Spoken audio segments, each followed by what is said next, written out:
A significant reshuffling of positions has taken place. Over here we've got Farm and Labor and a general under his control. The minister alone here, not viewed as a powerful ally at this point because this is the guy who ran against him, but he wants him in the minister's spot because of the dynamics of the seating positions. Now, this guy is his ally, but all he's got is the Air Force. The Air Force isn't terrible, but he's beginning to feel a little slighted after that. We'll see how the money allocations go. But that makes him a less trusted ally than, say, the two others, or even perhaps this fella who picked up and was considered the weaker of the allies. Actually, I think we're going to shift those, give the Navy and the Air Force here, because that is really a slight to give someone just the Air Force. Now, it's not as bad a slight as this guy who has just the Foreign Ministry, but he's on the make and has no cash and no cash in his bank account. Not a lot of cards, not a lot of power. There's not a lot he can do on the board right now because he's been wiped out just recently. That means giving him a weak position isn't terribly bad, and if he kisses up to the president, he may get a decent amount of cash anyway for his ministry. The Air Force over here, how terrible is that? Well, this guy supported, but he kind of delayed his support, and yeah, there's well, you didn't get anything terrible. It's just I had good things to give out to my real supporters, like the Minister of War and the General over here. He, I believe, is holding the presidential competence question, and he's not going to play it. He's pretty happy with the status quo, with him getting good positions. So we push over to the draw money phase, and we'll see how that budget goes out. Well, the budget was passed again. Now this is beginning to feel like people are being too friendly in this game towards the presidents. What I found is when we first played it, we had too many coups. Then as we got more used to the game, we began to have maybe too few, which is to say, for the fun value of the game, it became too much of a diplomatic deal-making game, and the kind of really raucous fun that happened in a coup would not happen with a bunch of people who really understood the game, because they would be able to cut the deals kind of nicely rather than throw coups and dish out the money fairly, which kind of was here. The president offered $2 to everyone except the minister, who got nothing, and he voted against it with the hopes of gathering his forces, more than in hopes of repealing it. In a sense, he's kind of happy because, hey, he's got the minister, he can shoot at the bank, and he can go to the bank. He just hopes he survives the turn. And this poor guy who only got assigned $1 and didn't really like it much at all. But so it passed. And he handed out more than $2 to most of his supporters. He pocketed a bill himself. That means he's only got $3. I don't think he handed more than that to anyone. But, you know, it's kind of this, you know, you got as much as I did. I only held one bill. I only have one. Which is kind of, you know, a nice way of stating to everyone, look, we're all doing okay here. Okay, let's be happy with our piece of the pie. It's when the president tries to grab more than his piece of the pie, and that's kind of obvious to people. That, or if some antagonistic coalitions form, that the game degenerates into coups. When you have like one newer player with a bunch of people who kind of understand this, a lot of times that newer player has a lot of trouble fitting into the deal.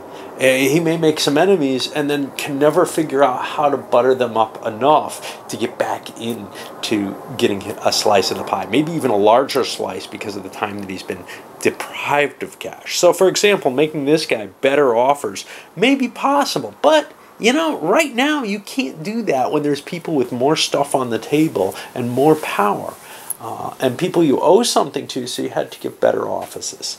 That's just one of the factors of it. And you don't feel like you're hurting them too much. You're making a lot of friends. This guy's probably not too pissed at you for throwing him over and shafting him a little bit. He kind of understands the situation. So you may walk away good even after your coalition falls apart and your presidency's over and you're dead. You may still have enough friends at the table that you're going to get a decent share once you deserve it again.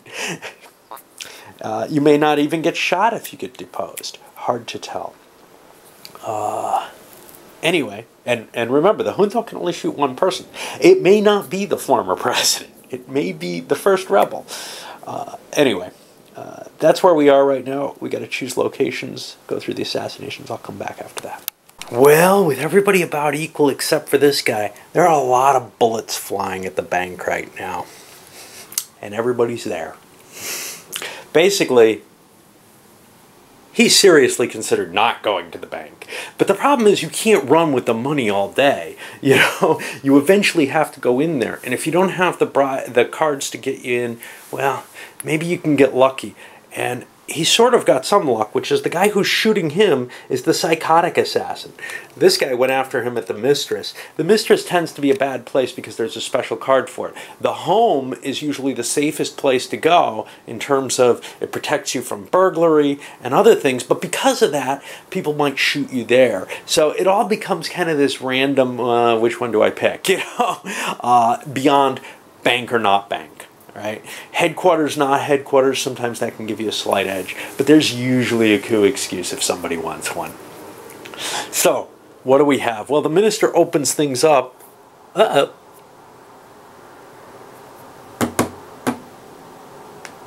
By doing something dumb. We've got somebody doing something dumb here. Wow.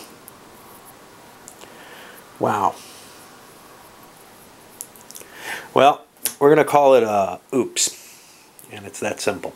Okay, so the minister's opening up by shooting him at the bank. And yeah, he was, oops, no, I grabbed the wrong shit. He was indeed at the bank, and that's going to create a bank as safe for next turn. He's dead. There's a problem. But for now, because they're resolved in order, this money goes here unless he had something to cover it. He had the bribery so the minister could go out, but he doesn't have any other cards. There goes that. He's dead. There's going to be a coup excuse, but I think there are going to be a lot of deaths happening here. All right. Now over here, he didn't do anything. He paid to shoot him with the amateur assassin. This only works on a 4, 5, or 6. And it was a mistake to go after him at the bank as well. And, well, that went off, but it doesn't really matter. I didn't even have to roll. That was just an error. He wasn't paying attention, essentially. It probably happened sometime. But this guy, not paying attention either, heard that and went and assassinated him with the monarchist. And that's successful because he hit him in the bank, and he's at the bank. He does not have any cards to help him. So bang, there goes his coalition. And his money goes to El Presidente. All right. Oh, we forgot to do some. Okay, the character assassin did not work here. Did them kind of in the wrong order. Jumping over here, the psychotic assassin went after the minister at the bank, and the minister is at the bank. And that would have been a failure, possibly going back to kill him. Well, that doesn't happen. So you know what? The minister got away with all this money, and he's going to be able to deposit it all. That's an ugly situation. There may be some desire to throw a coup to try to destroy his coalition and his power. The problem is he's the person most likely for this president to pick as the minister. And it may mean there's a coup to overthrow the president and kill him. We'll see. Well, nobody was dissatisfied enough with the situation, even though there were a couple of deaths. But the problem is that means a couple of powers are out of play. And those powers included, well, the Ministry of War, that doesn't really matter. Farm and Labor doesn't really matter. But a general, and he's got a general with the newest weapons. That's just scary. And you're not holding any real grievance in play. We got, this guy over here has these cards. We've got a weak power with the foreign minister who barely has any cards left, and no power base. The minister who's not going to support this coup in any appearance. So what we really have is the admiral and a general on someone who's mostly supporting the government. The Air Force on someone who doesn't terribly have a hatred. Only one person really is upset right now, and it's him. And he may be willing, since he was able to be president, he feels he's perhaps one of the better negotiators here. He kind of has this feeling of, I can do better if I stick with this guy for a little while. Okay, so we'll move into another turn. Well, El Presidente's in place still, and he's shaken up the government a little bit. Moved foreign minister over here instead of just Ministry of War. The Ministry of War went over to the Air Force commander, gave him that. Farm and Labor and a general over here. That kind of is weakening this guy who's been one of his allies, and he's maybe feeling a little iffy about it, but he's put away a lot of money. This guy has not. So there's kind of this feeling of, well, let's get the people who aren't doing so well some power. This guy still has the general and the admiral, and a decent amount of money put away, it looks like. Maybe the most in terms of pile.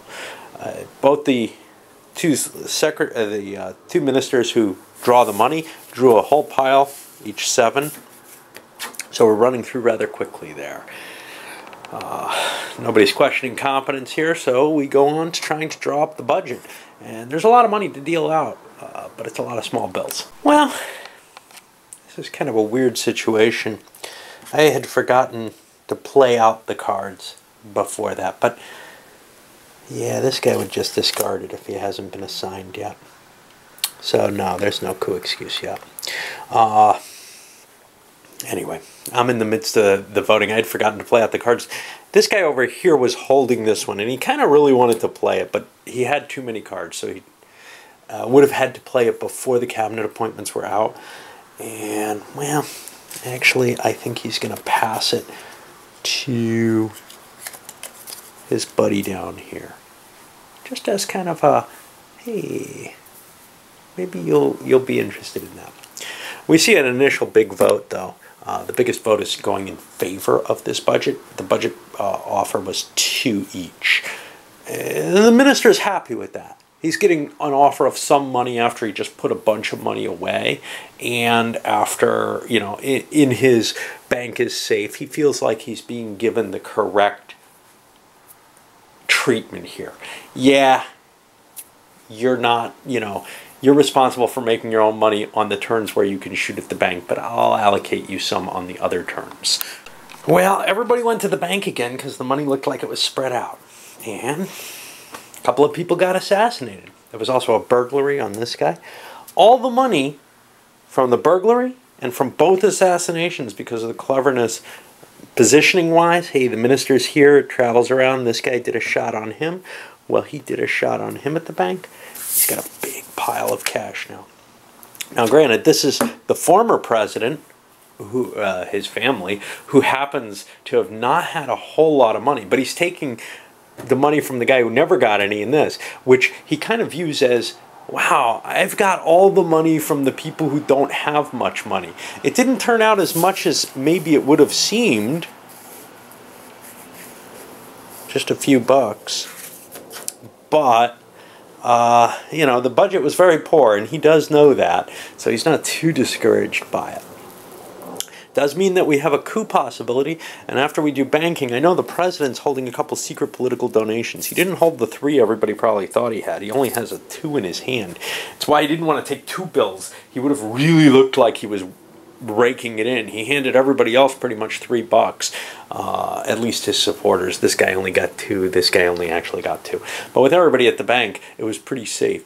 The fact that people who already have a good bankroll in place are going to get less money makes them less of a target for other people. So quite often, the weakest player is just constantly being assassinated. This guy, you know, it was obvious. If you're going to give money to someone, you're going to give it to the guy who's not winning the game, you know? And you keep making him your friend. Not huge amounts of money. When somebody's given a huge amount of money, it's just, hey, this guy's taking a bullet, you know.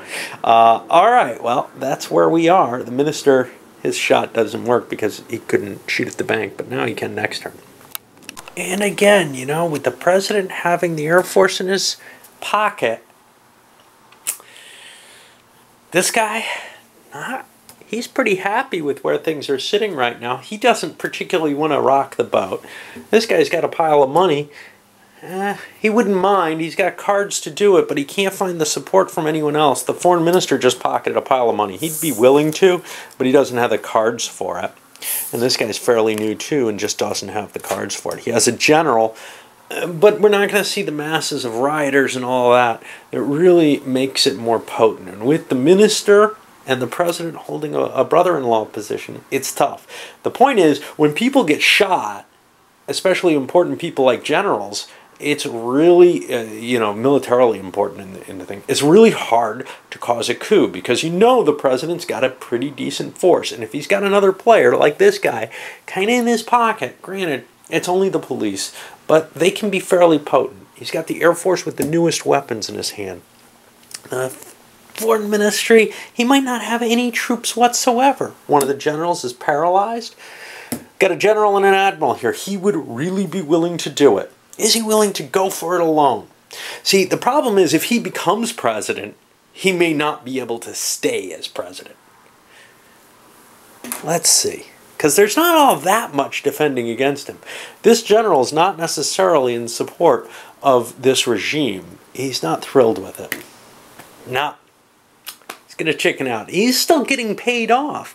And he sees someone else put away a lot of money. Feels like this president's being pretty fair. Now, if somebody shoots this president, things may change significantly. But as of right now, still no coups.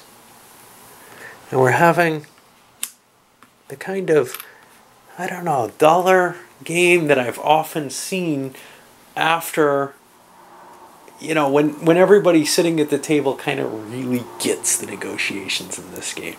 Then the coups almost never happen. And that's what we're seeing here. I think there should have been one on the first turn. I feel like a couple of people who were kind of disenfranchised that turn should have gone for it, but chose not to. But now it's kind of settling into that issue. Actually, the first presidency quite often falls to a coup for just those reasons. There's this bad blood after that first election. But then, once you kind of realize, hey, the president's not a bad guy. He doesn't look like he's the one who's really grabbing all the goodies here. Now, he's got a huge coalition in his own hand, which really allows him politically to hold power as long as no coup happens. And as long as people keep dying, no coup is going to happen. If he keeps the offices in the right kind of configuration where the deaths are happening where they are. That's kind of luck. You don't know where the assassinations are going to fall as the president. But you kind of have an idea that you can wipe out powerful people. You can help powerful people who aren't doing, like this guy was, who aren't doing too well, and then make sure that they get wiped out. The thing is, whatever this guy was holding, there was no way to tell he was going to be the one who was wiped out. It's because he was holding an assassin card that he ended up becoming a target.